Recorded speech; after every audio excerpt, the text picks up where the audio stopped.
Hello and welcome to the Woke is Broke podcast. Another little episode for you guys here today, so let's get into it, shall we?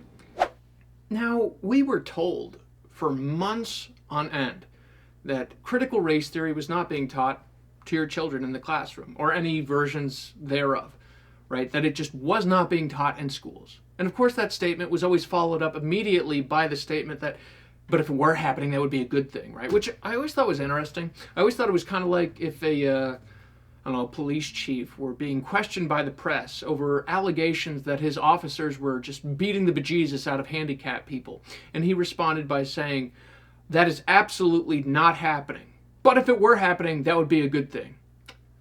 Would you believe that police chief more or less?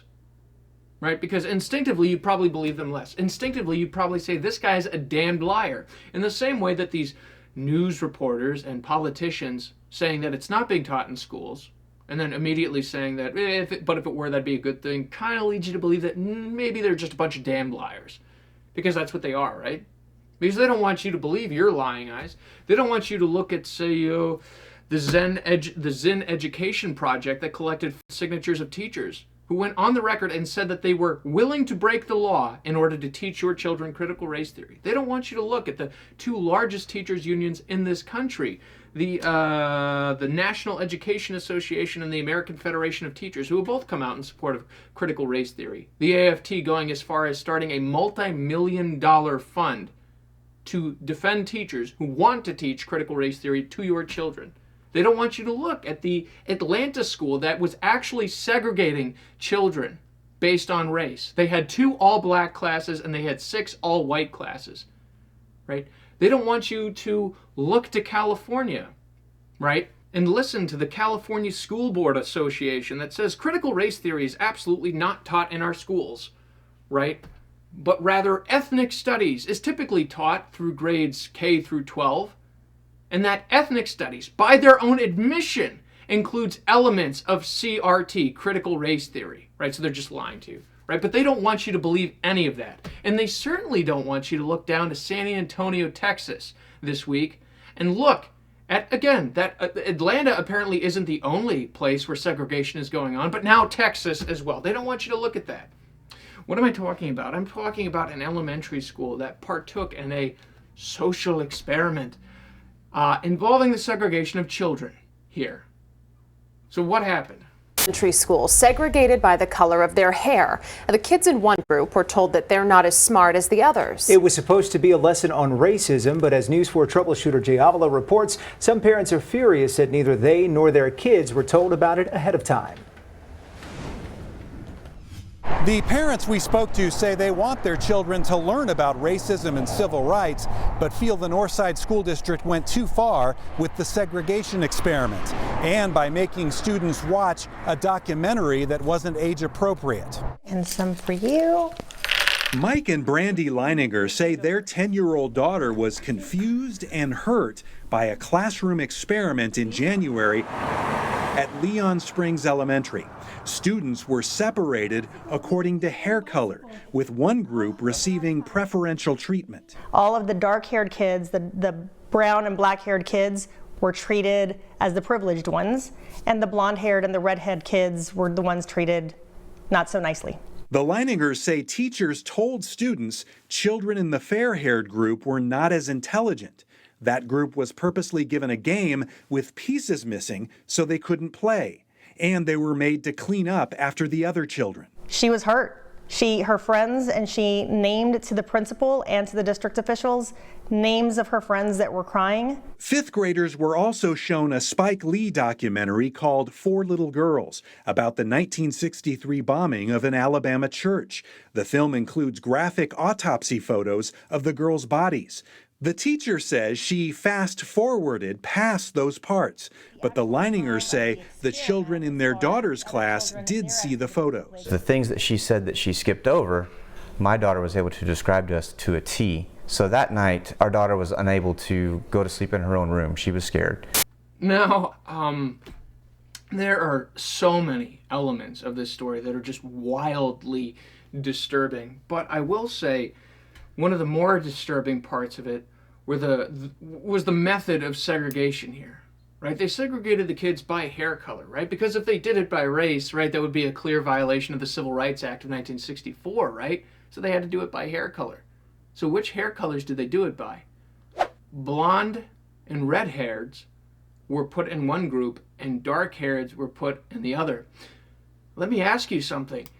Do you know many Asians, African Americans, Indians, or Hispanics that have red hair or blonde hair? Because I don't. Now, it seems to me like this is just a creative way for somebody to racially segregate children. And you know, the most sickening thing about this is that somebody actually had to sit down in order to figure out a way to racially segregate children and get around the law like that. They actually had to sit down and come up with the loophole here.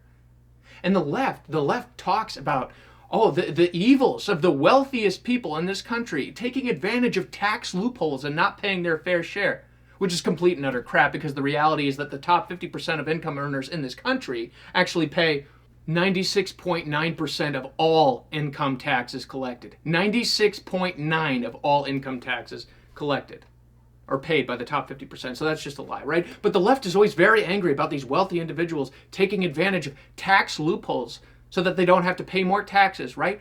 What about leftist educators coming up with loopholes in order to get around laws against racial segregation?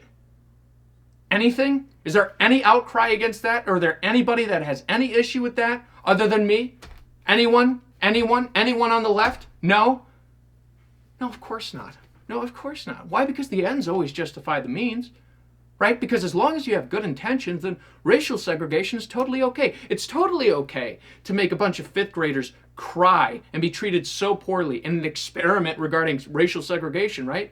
So long as you're segregating children so as to point out the evil of segregation, then it's okay. In the same way that as long as you're pointing out the evils of sexually exploiting children, you can exploit the hell out of children all you want, like they did in the movie Cuties, where they had 12-year-olds twerk around in their underwear and bras up on stage doing a simulated striptease in order to speak out against the sexualization of little children, right? The ends always justify the means as long as you think that what you're doing is right, what you're doing is right. Bullshit. Bullshit. Good intentions don't matter because intentions do not matter. You can't measure or weigh intentions. You can measure and weigh actions, okay? The reality is that nobody thinks that their intentions are bad. Everyone thinks that they're the good guy, okay?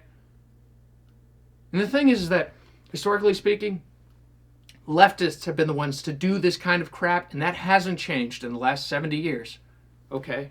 And how do I know that? How do I know that? Because it weren't conservatives that segregated children 70 years ago, and it isn't conservatives who are doing it today. It's leftists with their great, awesome intentions. F*** your intentions. F*** your intentions. Give me some good moral actions. How about that? And there's nothing moral about any of this. There is nothing moral about showing 5th grade children a Spike Lee movie. Spike Lee, one of the most overrated directors in Hollywood, who has not made a movie that was appropriate for people under the ages of 17 in his entire career. There is nothing appropriate about treating children like second-class citizens and segregating them based on race and bringing them to tears. There's nothing okay about that whatsoever. You want to know where the end point is for crap like this as it starts to explode and infect more and more schools? You want to know where that leads? It leads to the racial beatings that we saw in Florida earlier this week, right? It leads to racial animus increasing exponentially. The reality is that teachers don't think that your children belong to you. They think they belong to them. They think that you don't have the right. Right? You haven't acquired the right? Because any person can become a parent. Not everyone can go through school and earn the right. They think they have earned the right to teach your children values. Those are not their kids. Those are your kids. That right is yours and yours alone. Right? Yeah, and some parents are worse than others. Some parents screw up, and some parents do need to have their rights taken away if we're talking about instances of abuse. Right? But the idea that teachers are inherently more qualified to teach values is laughable at best. And you know what? It's not going to get any better until more people start speaking up and speaking out against it. Like here at the school board meeting right here. Look at him there, standing. What are you? You're a white man, you're a white man, you're a white man, you're a white man, you're a white man. What is this? Why is this racism happening today? Yeah, racist, racist.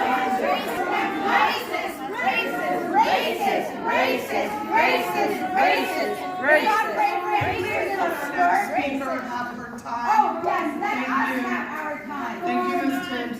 What was that? That was a group of Asian mothers sticking it to the school board. Why? Because the school board decided it was okay to discriminate against Asian children, Asian students, for being successful in academia. They stood up to them. They're speaking out against them. There needs to be more noise like that. Right? The left is really good at making a lot of noise and getting what they want. We have to get good at that too. Right? Because if what you want is a country where your child is not fed racial essentialism, sexual degeneracy, and moral insanity in the form of gender theory, then you have got to start making noise. You have got to start speaking out.